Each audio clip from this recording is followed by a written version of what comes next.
नमस्कार दोस्तों, आज का वीडियो है हमारा रिसर्च मेथडोलॉजी के ऊपर है। और रिसर्च से बेस्ड प्रश्न जो है यूजीसी नेट और अभी सेट भी होने वाला है उसमें भी पूछे जाते हैं।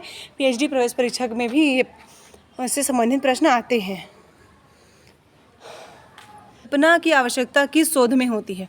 तो एक्सपेरिमेंटल रिसर्च में होता है। प्रयोगात्मक शोध में परिकल्पना शोध समस्या का कैसे समाधान होता है? परिकल्पना जो है शोध का संभावित समाधान है। ये परिभाषा भी है परिकल्पना का, हाइपोथेसिस का। शोध परिकल्पना किसकी भूमिका निर्धारित करती है? तो शोध परिकल्पना चरों की भूमिका को निर्धारित करती है। परिकल्पना शोध प्रक्रिया का सोपान है, द्वितीय सोपान है। परिकल्पना का कार्य है, परिकल्पना का क्या कार्य है? परिकल्पना का कार्य है संभावित समाधान देना, चरों की भूमिका का निर्धारण करना, शोध प्रक्रिया का प्रारूप। ये सभी ही क्या है? परिकल्पना का कार्य है। परिकल्पना की अधिक आवश्यकता होती है, अभी हमने ऊपर पढ़ा ही है इसको, प्रयोगात्मक शोध में, एक्सपेरिमेंटल रिसर्च में। शोध प्रक्रिया का लक्ष्य होता है परिकल्पना की पुष्टि करना। परिकल्पना का उद्देश्य होता है शोध को दिशा देना, शोध प्रक्रिया विकसित करना, शोध के निष्कर्ष प्राप्त करना और ऊपर के सभी, टोटल सभी आएंगे। न्यायादर्श का मुख्य रूप होता है, न्यायादर्श जो है संभाव्य असंभाव्य दोनों ही प्रकार के होते हैं।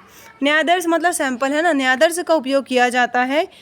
देखिए ये सारे उसके आंसर है। प्रदत्तों के संकलन हेतु, डेटा कलेक्शन, परिरक्षण का उपयोग करने के लिए, परिकल्पना की पुष्टि हेतु और उपरोक्त सभी। तो इसका आंसर है उपरोक्त सभी। न्यायादर्श उपयोग नहीं किया जाता है। न्यायादर्श का उपयोग जो है ऐतिहासिक शोध में नहीं किया जाता है, प्रयोगात्मक शोध में, सर्वेक्षण शोध में किया जाता है, लेकिन ऐतिहासिक शोध में नहीं किया जाता। न्यायादर्श की विशेषता होती है, तो न्यायादर्श की विशेषता होती है शोध को व्यावहारिक बनाना। सैंपल साइज की बात कर रहे हैं ना, तो शोध को व्यवहारिक बनाना, अधिक शुद्ध निष्कर्ष हेतु धन, समय और शक्ति की बचत होती है। और ये सभी संभाव्य न्यायादर्श की प्रकार हैं। संभाव्य न्यायादर्श की ये सारे प्रकार हैं: बहुरूपी, बहुस्तरीय, अनियमित, उपयुक्त सभी। अनियमित न्यायादर्श चयन की विधि है लॉटरी प्रणाली, सिक्का उछालना, पासा फेंकना। तो ये सभी उपरोक्त सभी आएंगे इसके आंसर। बड़े आकार के न्यायादर्श का लाभ होता है मापन की त्रुटि कम होती है, न्यायादर्श की त्रुटि कम होती है, उपरोक्त दोनों ही। सर्वेक्षण आह्वान के निर्धारण का आधार है शोध उद्देश्य। सर्वेक्षण विधि का उपयोग होता है अनुप्रस्थ आयाम में। सर्वेक्षण विधि के वर्गीकरण के आधार है चर का स्वरूप, मापने योग्य समूह, प्रदत्तों के स्रोत और उपरोक्त सभी।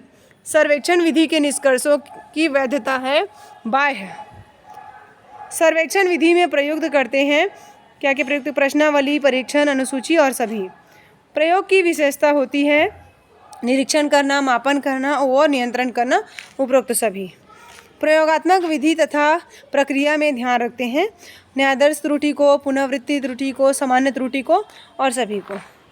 प्रयोगात्मक शोध में चक्रीय विधि का उपयोग करते हैं न्यायादर्श त्रुटि हेतु।